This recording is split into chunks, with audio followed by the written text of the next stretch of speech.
actually going to have to work. All right, so we have the meeting minutes from last month. I'll make a motion to approve the minutes from last month, or from last. I'll second. All in favor? Aye. Opposed? New business.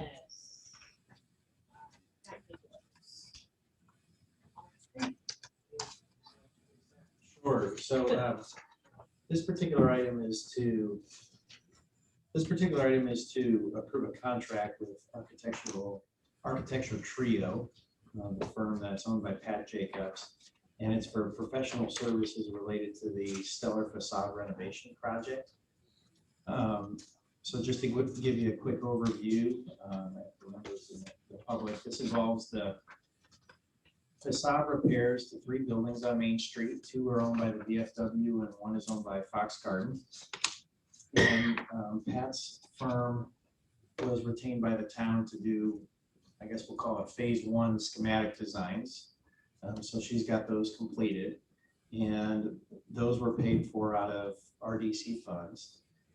And then the second phase of her work, which is more substantial, is paid for out of the grant, not RDC funds, but you're still asked to approve the contract.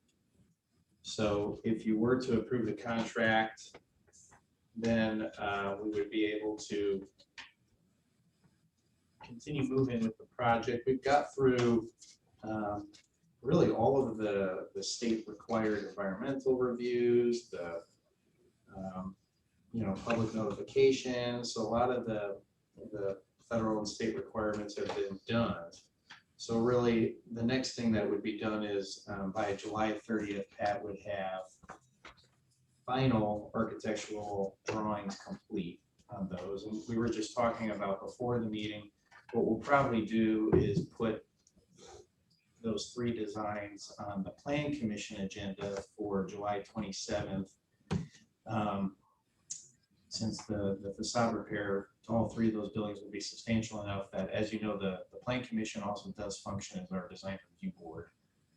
So they'll look at some of the details, but certainly as a funding agency, we can provide you with those drawings for your review and comment if we have that as well. So with that, if you have any questions, Pat's really here just to answer any questions you might have. But then the project would go out to bid in early August. They would start construction in October, and then it would end in June of next year. So it did get pushed back a little bit. We're slightly behind from where Greenfield is, but there doesn't seem to be any negative consequences because of that. So in fact, it probably does work out well because the project on Main Street is supposed to wrap up, I believe, in August. So there'll be less conflict, I suppose. With that, if you have any questions or need information, Pat's on the line, as is Mike Kleinpeter, grant consultant. So is there are we expecting any changes from the original plan or the original designs? I mean, I know they weren't complete. But yeah, not really. The one thing that we were talking about is, I think the only thing that would change is the ADA ramp in front of Fox Garden. And so what we're trying to think through, and I'll talk to Joe Renner about this, see what he thinks, and we'll run it by the Plan Commission too, is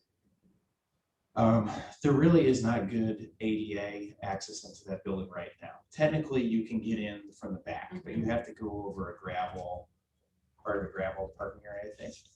And then you're going to the back of the building, and then you have to kind of weave through the building, and then to get into the new area that they recently renovated, there's a step or a dip over there on the inside. So what Pat is recommending is putting a ramp to cover either one or both of those doors in front. So the upside is that obviously there'll be full ADA access into the building. They have to do some improvements on the inside to accommodate that. So that's all great. Secondly, I think just for people that are stumbling outside of the bar, which I have done on occasion. You wouldn't have to worry about the 2 steps that are there, so that's nice. But the only trade-off that we'd have to think through is it does cut down on the amount of sidewalk space that we have there. So this walkway would probably be, I don't know, 5 feet wide, and then you'd have 6 feet left over. Now, what you could do is the ramp could be elongated. And I know like in Zionsville, for example, there's a few areas where, they've got a ramp that will, on one part of the sidewalk, and then parallel to it is the basic public sidewalk. They're both public. So if it's a through ramp, so to speak, then the public, if it got crowded, they could use that too. The other option is to do kind of like a dead end ramp where it just ends at the doorway and goes in. So bottom line, to answer your question is, I think that's really the only outstanding issue at this point is what we're going to do with that ramp. Are we going to have it, not have it, and how would that be designed?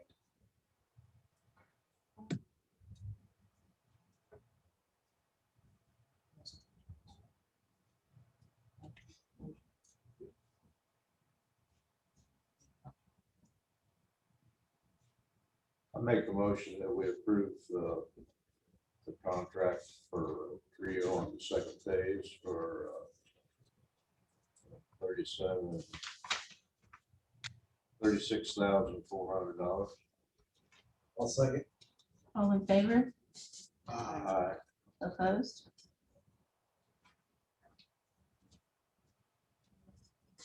Old business, review funding for the local facade renovation grant. So for this particular item, I had put this on the agenda. I know it came up at your last meeting. Honestly, what I would recommend, since it's not a pressing item, since Cheyenne's not here and Scott's not here, if you want to discuss it, you can, but I'd recommend just pushing that to the next meeting so everybody can weigh in on it. Be good. We need to make a motion to Table it. table it.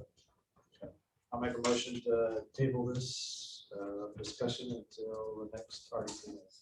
I'll second. All in favor? Aye. Opposed?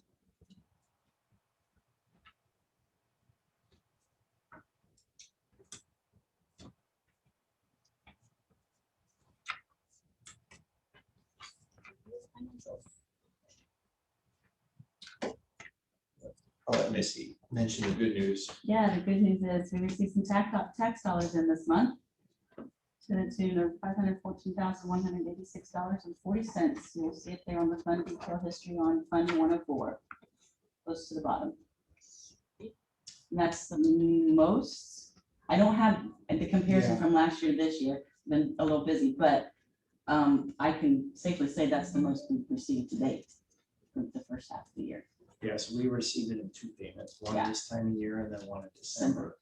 The December one is historically a little bit lower Yeah. than the June disbursement, but it is consistent with what Buzz Crone's office, our CPA, has projected. I want to say he was projecting about 950,000 total for 2021, so that would make sense. But the good news is that the numbers, there was quite a bit of growth there, so things are moving in the right direction. Mhm. What's this fund report? Oh, for Fund 103? Yeah. There's not any activity on it, but I just reported it that it's the same as last month. The Oh, balance is, that's usually at the top of this one, right? yeah, and it Okay. doesn't show up when there's not any activity on it, so Okay. I just print it separately, so you guys still have the balance there in front of you.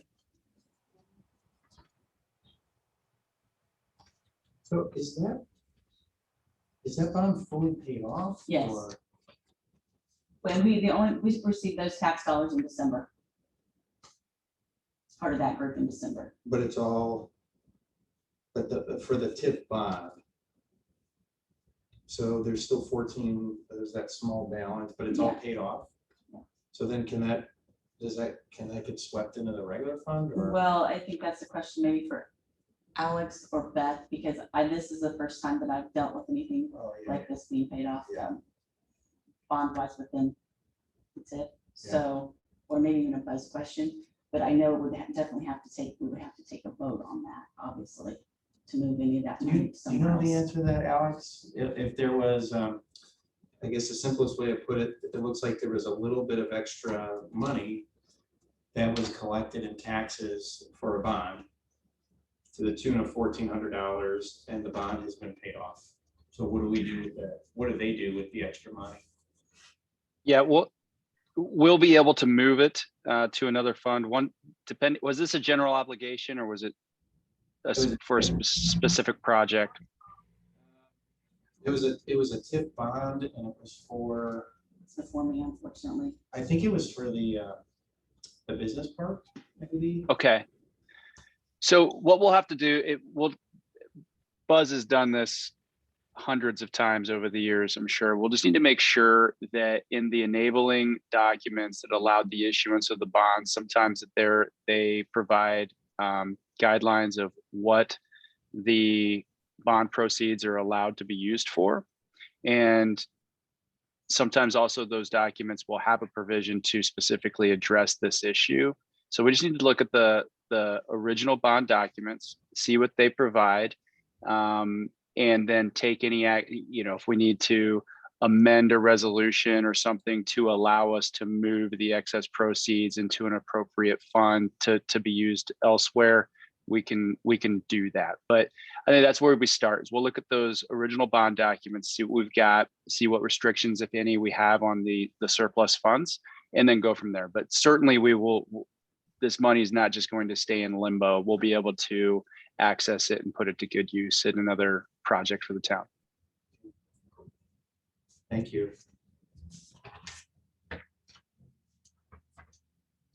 Make a motion on financials. Make a motion that we approve the financials. I'll second. All in favor? Aye. Opposed? And 3 invoices.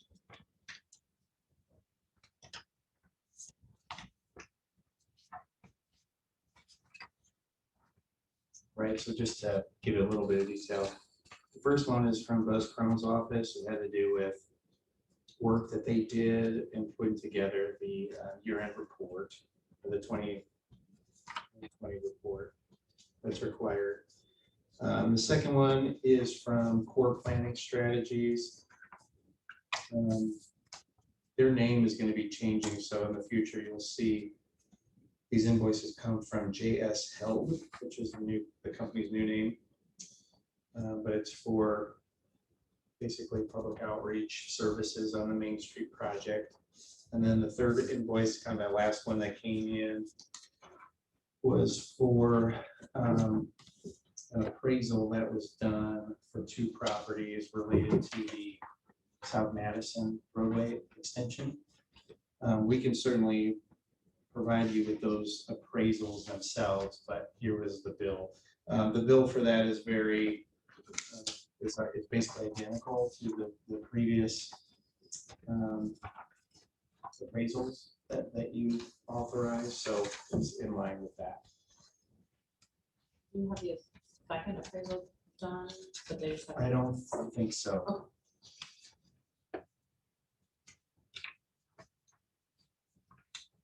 You have someone selected for the second one. Yes. Yep, Joe Renner's been working on that item. Make a motion that we approve the payment of the invoices. I second. All in favor? Aye. Aye. Opposed? Public comments? Continue with anyone. I'm Florence May. I'm the Vernon Township trustee and would like to introduce Tim Plank, who is our board president. And I met with Scott back a few weeks ago, and he asked me to come in and talk about what we're doing at the township. I think he had some particular interest in us talking about the 2 properties that we have that sit within one of the TIF districts, and to give everybody a general update on what we're up to. Adam and Joe also came through and toured, and you've already heard this spiel, so, and Mitchell, sorry, you've heard it many times also. So first of all, just a little bit of update. I became the township trustee about 2.5 years ago, which is a condolences and not a congratulations situation. And we started with, we had 2 all-volunteer fire departments, as you're probably aware. One in McCordsville and one here in this building here in Fortville. We had some huge challenges, as you probably all know, and I'll hit highlights. We were missing a huge number of runs. Buck Creek, thank goodness, was backing us up tremendously. They were taking almost 1/8 of our runs. Our equipment, 18 to 30 years old, there was no replacement strategy. We were in the middle of, when I came in, they were building the station here in Fortville. So that was a positive sign that we would be able to finally have 24/7 coverage. So that was 2.5 years ago. We sat and looked at the situation, and our funding was the lowest in the county in terms of the amount of fire levy that we were collecting. So as you probably all heard endlessly about the fire formation of the fire territory, what we did is we sat down with the 2 towns and we said, we have to fix this. If we don't fix it, we will turn fire back to the 2 towns. And the towns looked at it and said, oh, it would be more expensive for us to handle it independently. We will treat it collectively. And I really appreciate that collaboration that we had really with everyone as we pulled together. We did pass the levy, and we are now on par with Buck Creek and Sugar Creek. You may hear a little bit about Greenfield's fire territory in the newspaper. They have a real problem that when they formed their fire territory, they did it at too low a levy, and now they can't cover their costs. So we followed the advice that we got from DLGF when we set it. You may know that we went through a really, really tough struggle trying to raise it by using special legislation, and we had gone after a smaller amount. They turned us down and said that is not sustainable. So that's kind of the short story of how we ended up where we're at today. I don't know if there's any questions on fire. We've gotten some questions on when will we actually have full-time firefighters. Although the fire territory levy was passed last year, we didn't start receiving money until last month. So we are just now going through the process of hiring full-time firefighters. They're going through testing and training right now. We will have a professional fire operation when we're done with this. And I do want to mention Fishers, Buck Creek, Sugar Creek have all really worked with us. We had a fire on Main Street, if you recall, last spring. And the Fishers aerial and the Buck Creek aerial were here immediately, which is huge because we don't have an aerial and we would not have been able to hit anything from the top. So those partnerships are critical. Our chief is a captain at Fishers. I hear jokes all the time about Fishers Light. I'll tell you what, really, really pleased we have that Fishers Light partnership, because I don't know how we'd be doing it right now if we didn't. So anyway, that's kind of big picture on fire department. So in addition to what I inherited, I also inherited some kind of interesting opportunities, if you will. The fire station was about half built when I started. That was quite the process, quite the education. And we are now in the process of purchasing property in McCordsville, and it will come before the township board on Wednesday of next week, and make a determination as to whether or not we will purchase land to build a station next to Traditions, which is our largest run location. Senior living facilities, as they come in, it immediately increases our runs. And as you know, there are multiple senior living facilities that are about to be added to the two communities. So watching that.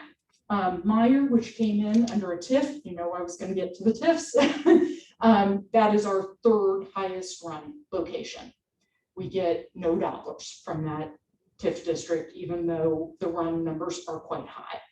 So I went to the Fortville RDC and we started to have some discussions about, as we're looking at the different TIF districts, if we are seeing a dramatic increase in runs, we want to be able to come forward and say, can you help us offset some of the costs in equipment for that? And let's have some realistic discussions about that.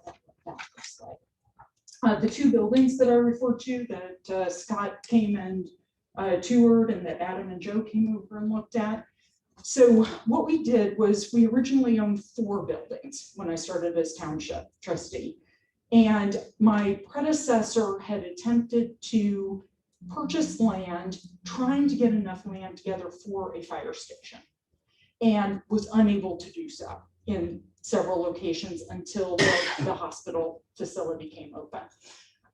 He had purchased the SEALS ambulance building, which is the 700 West Broadway, and that's where the township office is right now. We moved there because we did an emergency sale of the Main Street office and 726 West Broadway, because there had been no planning for how to pay for the first payment on the station. No debt levy had been filed. So I had quite an exciting first few months in office as we resolved that problem. We moved into 700 West Broadway with SEALS ambulance because the fire station was not finished. And we treated it as a temporary location. Anybody who's been there will tell you that, as somebody said, what was the aesthetic of the office? And we said, yard sale, and not chic yard sale, falling down yard sale. It's quite pathetic looking. Is that a fair assessment? Oh, that's harsh. Yeah, we have temporary. I've seen worse. I've worked in worse government Oh, offices. okay. Let's put it that way. We have temporary tables. We have spent no money at all on that building, with the understanding that we would go through an assessment of that and the medical building. And I should add, the medical building is not built out at all on one side of it. We quite frankly have not had time to look at that. My number one focus has been, are we safe? Can we make our runs? That is my absolute top priority. Now that I feel that we are in a position where we've made major improvements in that, now we are looking, we went and got appraisals. As you know, it's challenging to sell government property. We got appraisals on both the buildings. We seriously looked at the sale of the medical center. The challenge is that to build out the medical center, to get it to a point of being sold, we had 4 different, 2 commercial estimators come in and two appraisers come in, and they all told us, you need to build out the empty side if you have any hopes of selling this, and at least recouping your dollars, not making a profit, recouping. That was a nasty surprise, to be blunt.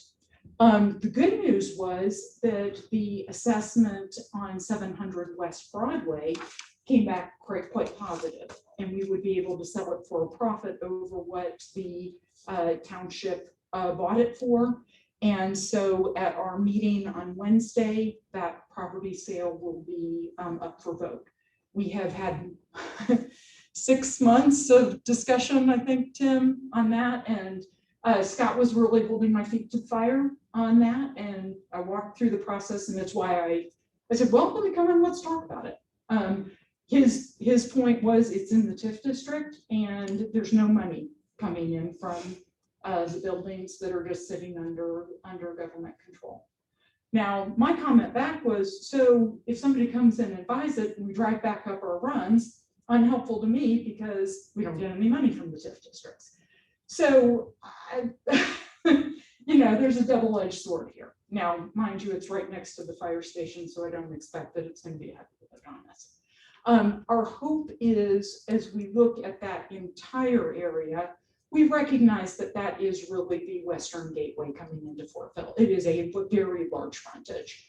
So as we're looking at selling that, one of our major concerns is, quite frankly, a purchaser who is going to help us in really looking at how we can improve that area and pick it up. Things like the electronic sign that is there, getting that back in operating order, which has proved to be quite, oh my gosh, it's the bane of my existence. There's parts in it that have been hard to replace and just all sorts of things. But anyway, I wanted to come and I wanted to, how was that for the quick rundown? Or was that too much? And just open up for questions, discussion, and get a good conversation started. Do you have a lot of interest in at least the seals one, or? Well, it hasn't been agreed by the board to sell it yet. Okay. But they have to agree to sell it. And they wanted to know that we were going to have a place to move into. My proposal is that we would move into the medical center portion of it. And those would be our temporary offices until we can build out the unfinished portion. When the unfinished portion is done, we can lease the medical side of it. We have had quite the interest in the medical side, dentists and doctors. There are restrictions on what we are allowed to do with that building because of the original purchase agreement from Hancock Regional Hospital. It cannot be anything that competes with that. So just FYI, we did have some requests on that front, and it will take quite some effort to probably work on that piece if that becomes the direction. So what I have presented is that we would put up the 700 West Broadway for sale, and hopefully be able to close out that sale by the end of this year. Hopefully, here's the big question. Construction is a huge, huge issue, as we all know. And we got bids on building out the portion that's not finished on the medical building. I don't expect that those prices are going to hold. And the original plan was that we could use some of the sale money from the township building and use that to help build out the medical building. I don't know if that's really how that's going to work out. One question that I have that would be to everybody's benefit, because I'm not sure how this works, is so with the TIF, obviously, the Broadway TIF started, let's just say it started in 2015. I don't remember the exact year, but my understanding, the way that this works is they'll lock in that base assessment. All the total of all the assessed value of each property in that geographic area is locked in. And then basically as part of the TIF, you're still collecting money on assessments up till that point. It's the growth that you're not collecting on. But my question is, what I wonder is, in the case of the properties that the township purchased, so let's say in 2015 that there was an assessed value to it because they were privately held, and then it dropped to zero because it was government property. If it comes back on the tax rolls, I'm assuming it would go back to whatever that assessed value was in 2015 or 16. Alex, do you know how that would work? Because when I think of TIF, I always constantly think of growth of the assessed value, but this is kind of a weird situation. Well, and I don't even know what that, to be honest, until Scott showed up, I didn't know we were in a TIF district at all. So you So I don't even know on what the you TIF know, district looks like. You just collect on it basically to an end point in 2015. And then once the TIF goes away. No, I understand that. I then we- don't know what's included in that, how many properties are Oh, yeah, included, yeah, or what sure. what it even looks like, Sure. to know what all. Yeah, this- we can get you that. Because there's, I assume, an annual report that's put out with all the Yes. TIF districts. Yeah, exactly. Okay. But Alex, did you know how that works? Say that again. Okay, so the property that they had in 2015 when the TIF was founded Right. had an assessed value because it was a private property. Since then, it basically drops to zero, presumably because it's government property. And then when they sell it, it'll go back on the tax rolls. So how do they calculate the TIF revenue on that? Is it based on, do they go back to that number from 2015 as a starting point again? Or is frankly, because they wiped it out, because it became government property, then is all of that new tax capture going into TIF? I'm not sure that it won't have an assessed value. It just won't, it'll have a value. It just won't be taxed. Right? So when it becomes taxable, then that assessed value would be in place. I think that's the way that it works. You could be right. That they're still showing an assessed value on the books. It's just not- Right, because that I mean, the property still has value. There's still documents that are being recorded when, township buys the property, develop. So it's assessed, it's just not taxed, right? I think that's the way that works. So then moving forward, when it becomes a taxable entity at some point in time, owned by a taxable entity, then there's that record of increased value. Interesting. Okay.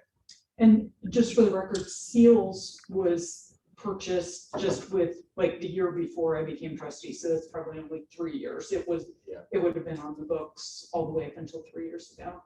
The medical center, I'm not sure. I need to go back and check. Did you say what there's no intended use for that Seals, right? Because you're just gonna hopefully put it on the market. for We will sale. just put it on the market and try and find See a what good happens, buyer. yeah. Any other question? Any concerns?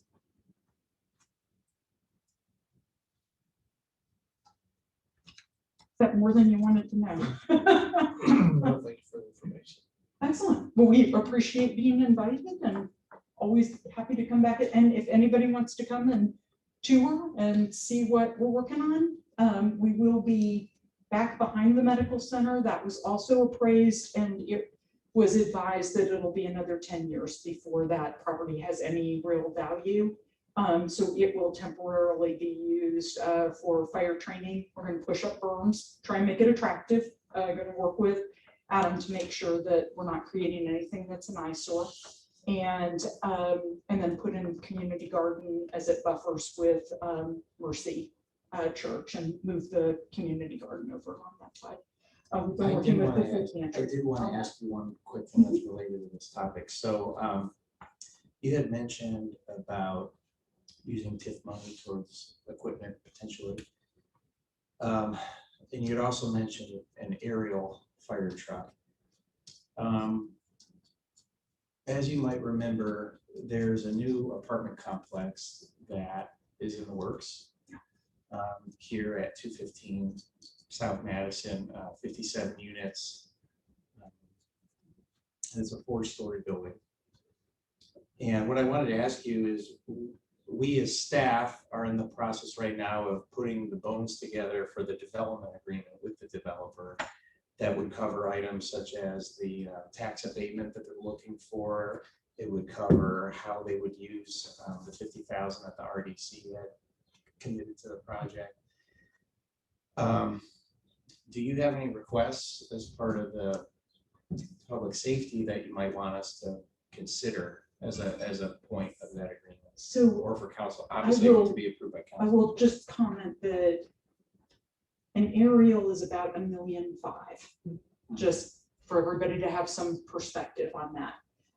So my suspicion is if we were going to look at funding for an aerial, it would really be more likely a combination of the communities and the county to make that happen. So yes, would we like that to be a consideration? There are other potential 4-story buildings going in McCordsville, so I think that that needs to be a consideration as we're looking at the big picture. There are smaller items also that are needed, and I've asked our fire chief and fire marshal to compile a list with the values of those items so that we can look at perhaps mixing and matching as we know what monies might be available, if that's a fair approach. And that was part of my reason for coming today, is to say, how do you want us to address this? What is helpful to you in terms of we recognize that the monies also are needed to be able to make real improvements. And we don't have a good sense of what an appropriate ask is at this point, to be quite blunt. So I can absolutely come in with that $1.5 million aerial, glad to do it. But I think we also want to be realistic in terms of understanding you probably don't have $1.5 million and aren't going to have it for a long time as these evolve. So probably to sit down and look at those combinations. We may also look at the purchase of a used aerial in the short term until we can get to the point.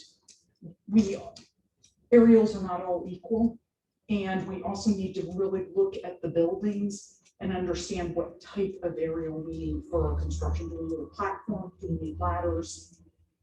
And so presumably, one of the aerials that you have access to, whether it's through Fishers or Buck Creek, is sufficient enough for that building, correct? Don't know that. Okay. I would And then I the- would want an expert to say Sure, that. that's fair enough. And then is the, in order to have that agreement with Fishers and Buck Creek, do you pay them on a yearly basis? Or is it just a friendly? No, and I know we talk a lot about mutual aid, Yeah. and I'll just kind of give you a little background on this. So when I first came in, to be honest, I was like, oh, okay, so we're missing some runs. I'm sure other people miss runs. We go and help them. Well, as I was told by one of the fire chiefs, mutual aid has to be both ways, and we were not providing mutual aid. So, and we are presently in a situation where we are improving, but we're still very marginal in that area for obvious reasons. Once we get to the point that I think that, we've been quite fortunate that Fishers and Buck Creek and Sugar Creek, they're investing time in us so that we will be good partners in the future. So I know that wasn't a great So answer to your no question. fee, but you obviously have to But help them. well, we need to improve. I probably shouldn't use the words that were used to me. We need to get our act together. And if we are going to continue to receive that type of assistance. If all of Main Street was on fire, would they show up? Yes, absolutely. But we are secondary to their needs. And the problem is Fishers and Buck Creek's runs are through the roof. I talked with Chief Sutherland at Buck Creek this morning, and their runs are up 41%. Which is, and ours, last year we were up 100 runs. We were up 100 runs in the first 4 months of this year. So, which might not sound huge, but we have one station and we have all part-timers working there right now. And so, just the reality of that situation, understand that on any one given day, you may have a team of people that has never worked together. And we get I've gotten complaints from the school about they're not following the protocols. No, they're following the protocols of wherever the lead guy, wherever he comes from, that's the protocol they're following. And it's going to be quite some time before we have our act together, probably 2 to 3 years. So anyway, I'm not like the bearer of great news. But I want everybody to understand too, the reality of the situation and understand, Tim, we've worked really hard, haven't we? Do you want to add anything? I will say we've got already got one new ambulance in, we got 2 engines. On their that'll be way. here September, September, October. so we're, You contribute a lot of the increasing in the runs, medical or fire. Both. We've had a lot of fires. We have had a substantially more fires than in the past. And variety, I wouldn't say that there's a strong trend there in terms of what is causing them. We will be eliminating our contract with Green Township, Madison County on January 1st of 22. And I don't know if you've heard anything about that, but it was a cash flow situation to pay the volunteers. They didn't have enough money without it. We went back to Green Township and we said, we will continue to cover you, but you have to match our fire levy. We will not underwrite you. You must help pay for overhead. And they declined. And so the reality is we need to be covering the people who are paying for it. And the loss of money is so small that it's insignificant in our bigger picture now. So. Sorry, I just can't help myself. Too much time. Any It's other gonna be questions? passionate about I what you do. perhaps too passionate. I think it's very important to be transparent with all entities too. And I think particularly at the stage of growth we're all at, again, I just want to say I am incredibly grateful to both the town councils really stepped up as we were in a very, very difficult spot. And we had some really, really good conversations about where we were going and what we wanted public safety to look like. And I'm proud to live in a community that backed public safety. So, you know, tributes, you know, to the two towns for stepping up. Anyway, we're available if you have further questions in the future, and we'll be coming back to talk and hopefully have good discussions about how we work more closely together. Awesome. So thank you. Thank you. Any other public comments? Staff comments?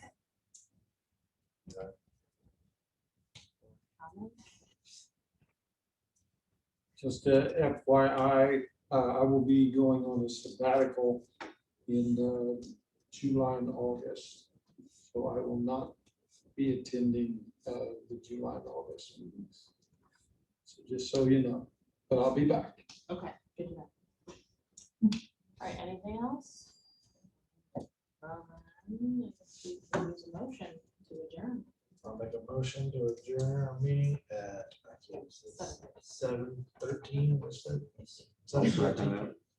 All in favor? Aye. Opposed?